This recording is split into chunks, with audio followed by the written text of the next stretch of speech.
जय हिंद फ्रेंड्स, मैं Devesh Shukla online classes में आप सभी का अभिनंदन करता हूं। प्रीवियस वीडियो में मैंने बोला था कि नेक्स्ट वीडियो के अंदर आपको प्लपरफेक्ट टेंस पढ़ाऊंगा।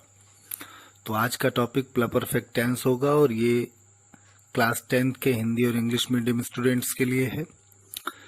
ट्रांसलेशन होने की वजह से किसी भी क्लास के स्टूडेंट्स इसे पढ़ सकते हैं। प्लपरफेक्ट टेंस बेसिकली लैटिन वर्ड है जिसे इंग्लिश में पास्ट परफेक्ट टेंस बोला जाता है। प्लपरफेक्ट और पास्ट परफेक्ट में एक छोटा सा डिफरेंस है। पास्ट परफेक्ट में हम लोग जनरली ऐसे सेंटेंसेस पढ़ते हैं जिनमें पास्ट टेंस में काम मीन्स एक्शन कंप्लीट हो चुका होता है, जबकि प्लपरफेक्ट टेंस में दो एक्शन होते हैं और दोनों ही पास्ट टेंस में होते हैं। आप प्लपरफेक्ट टेंस को अपने स्क्रीन पर देखें किस तरह से इसे डिस्क्राइब किया गया है। The pluperfect indicates that the action was completed before some other action in the past. Means pluperfect उस स्थिति को इंडिकेट करता है कि पास्ट टेंस में किसी दूसरा काम के होने से पहले एक काम कंप्लीट हो चुका है। हम कह सकते हैं two actions together in the past is the pluperfect. Pluperfect tense में आपको सामान्यतः दो कैटेगरी के सेंटेंसेस मिलेंगे। एक सेंटेंस जिसमें पहले या पूर्व शब्द आएगा जिसको इंग्लिश में बिफोर कहते हैं, जिसका एग्जाम्पल आप देख सकते हैं, पुलिस के आने से पहले चोर भाग गया था। इसमें पहले शब्द आया है, पहले की जगह पूर्व भी लिख सकते हैं। और सेकंड कैटेगरी में आपको मिलेगा ऐसा सेंटेंस जिसमें बाद या पश्चात लगा होगा, जिसकी इंग्लिश होती है आफ्टर। एग्जाम्पल बनेगा चोर के भागने के बाद पुलिस आई। इन सेंटेंसेस के ट्रांसलेशन में आपको कौन सी चीज ध्यान में रखनी है उसे देखें। सेंटेंसेस में दो पार्ट हैं, दो एक्शन हैं। जो पहले होगा उस एक्शन का ट्रांसलेशन पास्ट परफेक्ट टेंस में करेंगे और जो एक्शन बाद में होगा उसका ट्रांसलेशन पास्ट इंडेफिनिट टेंस में करेंगे। हम कह सकते हैं सेंटेंस में जो दो कार्य हुए उनमें से जो पहले होगा उसे पास्ट परफेक्ट टेंस में ट्रांसलेट करेंगे और जो बाद में होगा उसे पास्ट इंडेफिनिट में ट्रांसलेट करेंगे। ट्रांसलेशन करने के लिए किस पार्ट को आप पहले लिखेंगे ये पता लगाना जरूरी है। तो उसके लिए सेंटेंसेस को कैटेगरी वाइज देखिए। अगर सेंटेंस ऐसा है जिसमें पहले या पूर्व शब्द आता है तो इसका जब हम ट्रांसलेशन करेंगे तो चूंकि इसमें पहले या पूर्व शब्द आया है तो पहले होने वाले काम का अनुवाद हम पहले लिखेंगे। और पीछे अभी हमने देखा था कि पहले होने वाले काम का पास्ट परफेक्ट में ट्रांसलेशन किया जाता है। उसके बाद हम बिफोर लिखेंगे और फिर बाद में होने वाला काम लिखेंगे जिसको पास्ट इंडेफिनिट में ट्रांसलेट करना है। एग्जाम्पल वही जो पीछे देखा, पुलिस के आने से पहले चोर भाग गया था। इसमें दो काम हुए, पुलिस का आना और चोर का भागना। पहले काम हुआ है चोर के भागने का, तो इसे हम पहले ले आएंगे अकॉर्डिंग टू आवर रूल और सेंटेंस का ट्रांसलेशन बन जाएगा द थीफ हैड फ्लेड, या फ्लेड की जगह पर आप रन अवे लिख सकते हैं। फिर बिफोर से इसे जोड़ेंगे और जो काम बाद में हुआ पुलिस के आने का उसे लिख देंगे पास्ट इंडेफिनिट में the police came. Complete sentence आपका बनेगा the thief had fled before the police केम। आगे देखते हैं ऐसे सेंटेंसेस जिनमें बाद या पश्चात आता है। तो इसके लिए आपका रूल होगा बाद में होने वाला कार्य। क्योंकि इसमें बाद या पश्चात शब्द आएगा तो वाक्य का अनुवाद बाद में होने वाले काम से ही शुरू करेंगे। बाद में होने वाले काम का अनुवाद पास्ट इंडेफिनिट टेंस में किया जाता है, ये पीछे हमने देखा था। उसके बाद आफ्टर लिखेंगे और बाद में लिख देंगे पहले होने वाले काम का अनुवाद जो पास्ट परफेक्ट टेंस में रहेगा। देखिए, काम बाद में होने वाला पहले लिखा जाए या पहले होने वाला काम पहले लिखा जाए, एक चीज कॉमन है, जो काम पहले होगा वो हो चुका होगा, मीन्स कंप्लीट एक्शन होगा, उसे पास्ट परफेक्ट टेंस में रखेंगे और जो बाद में होगा उसे पास्ट इंडेफिनिट टेंस में रखेंगे। एग्जाम्पल देखिए, चोर के भागने के बाद पुलिस आई। दो काम हुए, चोर का भागना और पुलिस का आना। चोर के भागने का काम पहले हो गया, पुलिस के होने का काम बाद में हुआ। अकॉर्डिंग टू रूल हमें बाद में होने वाले काम को पहले लेना है, तो ट्रांसलेशन बनाएंगे द पुलिस केम, क्योंकि बाद वाला काम पास्ट इंडेफिनिट में रहता है। उसके बाद आफ्टर लगाकर पहले होने वाले काम को परफेक्ट टेंस में लेकर जोड़ देंगे। The thief had fled. Complete sentence, the police came after the thief had fled. कुछ सेंटेंसेस आपको ऐसे भी मिलेंगे जिनमें हिंदी में लिखा होगा जब ऐसा हुआ तब ऐसा हो गया था, या तो ऐसा हो गया था। तो इसका ट्रांसलेशन बनाने के लिए हमको बिफोर या आफ्टर नहीं लेना है। जब के लिए व्हेन और तब या तो के लिए कॉमा लगाएंगे, जैसा कि स्क्रीन पर आप देख सकते हैं। एग्जाम्पल देखिए, जब पुलिस आई तब या तो चोर भाग चुका था या भाग गया था।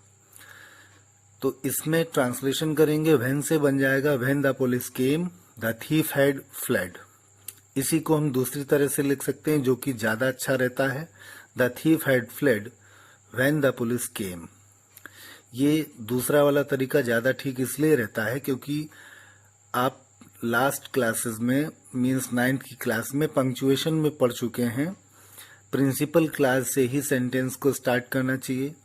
इन केस आप सबऑर्डिनेट या कोऑर्डिनेट क्लास से सेंटेंस स्टार्ट करते हैं तो दोनों क्लासेस के बीच कॉमा लगाना पड़ता है। इसी वजह से जो पहले ट्रांसलेशन हमने देखा व्हेन द पुलिस केम, उसमें कॉमा के साथ लिखा है द थीफ हैड फ्लेड। कुछ सेंटेंसेस इस टेंस में आपको ऐसे भी मिलेंगे जिनमें मुश्किल से और की लगा होगा। इसके ट्रांसलेशन में हार्डली स्कार्सली के साथ व्हेन का यूज किया जाता है। एग्जाम्पल देखें, वह मुश्किल से स्टेशन पहुंचा ही था कि ट्रेन चल दी। ध्यान रखेंगे, ऐसे सेंटेंसेस में जिस पार्ट में मुश्किल से आएगा उसका ट्रांसलेशन परफेक्ट टेंस में करेंगे और जो की से स्टार्ट होगा उसको पास्ट इंडेफिनिट में रखेंगे। और हार्डली स्कार्सली वाले सेंटेंसेस इंट्रोगेटिव स्टाइल में बनाए जाते हैं। मींस हार्डली स्कार्सली को पहले लिखेंगे, उसके बाद हेल्पिंग वर्ब, फिर सब्जेक्ट, मेन वर्ब और बाकी की चीजें। लेकिन चूंकि ये कंजंक्शन होता है हार्डली स्कार्सली, साथ में व्हेन लगता है, तो इसलिए इसमें सेंटेंस के लास्ट में आपको क्वेश्चन मार्क नहीं लगाना है। यद्यपि सेंटेंस का कंस्ट्रक्शन इंट्रोगेटिव टाइप का होगा।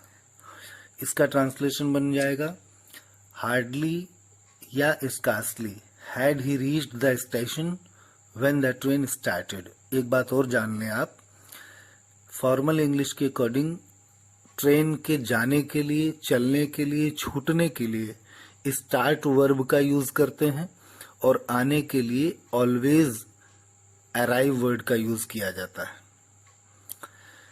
तो इस परफेक्ट टेंस में निगेटिव और इंट्रोगेटिव सेंटेंसेस अगर होते हैं तो उनका ट्रांसलेशन किस तरह किया जाता है, इसे भी आप थोड़ा सा देख लें। ध्यान रखेंगे, सेंटेंस के निगेटिव और इंट्रोगेटिव कंस्ट्रक्शन को हमेशा प्रिंसिपल क्लास में लिखते हैं। क्लासेस आपने प्रीवियस क्लास में मींस 9th क्लास में पढ़ा होगा। नहीं भी पढ़ा तो कोई दिक्कत नहीं है, क्लासेस को आइडेंटिफाई करना बहुत आसान है। आप ध्यान से देखें, सेंटेंसेस के दोनों पार्ट्स में से जो पार्ट किसी कंजंक्शन से बैगिन नहीं होता, मींस नाउन या प्रोनाउन से शुरू होता है, कंजंक्शन से बैगिन नहीं होता, नाउन प्रोनाउन से शुरू होता है, वो प्रिंसिपल क्लास है।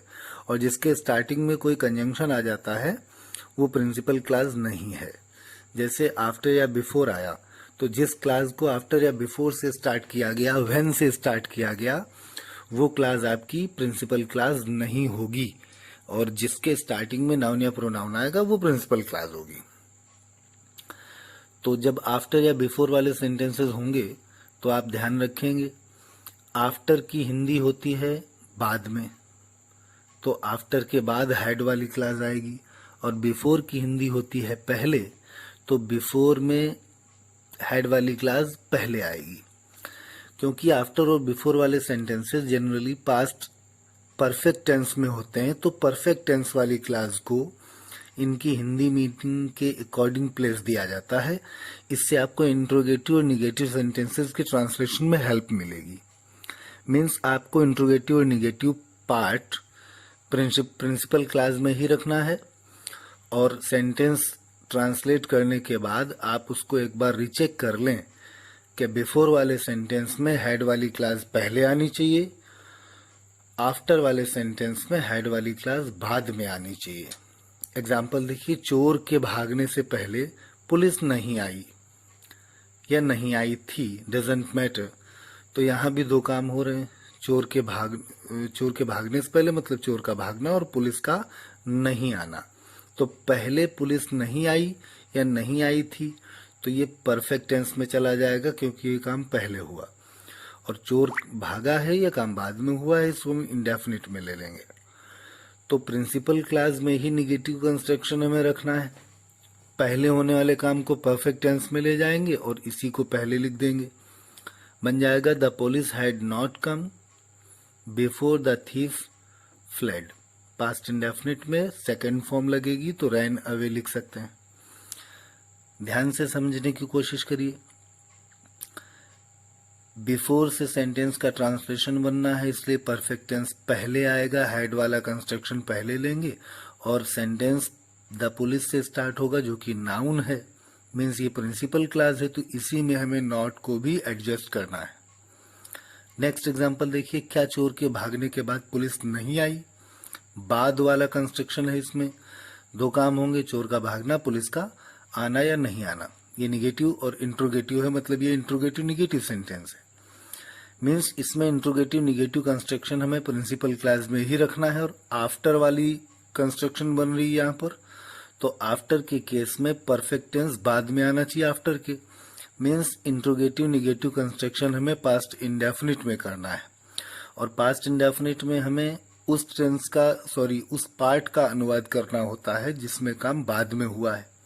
तो गौर करिए सेंटेंस में, क्या चोर के भागने के बाद पुलिस नहीं आई, मीन्स पुलिस के नहीं आने का काम बाद में हुआ तो इसे इंडेफिनिट टेंस में रखेंगे और इंट्रोगेटिव निगेटिव का कंस्ट्रक्शन देंगे, means helping verb plus subject plus part plus main verb plus object plus other word. इस कंस्ट्रक्शन से हमको इसका अनुवाद करना है।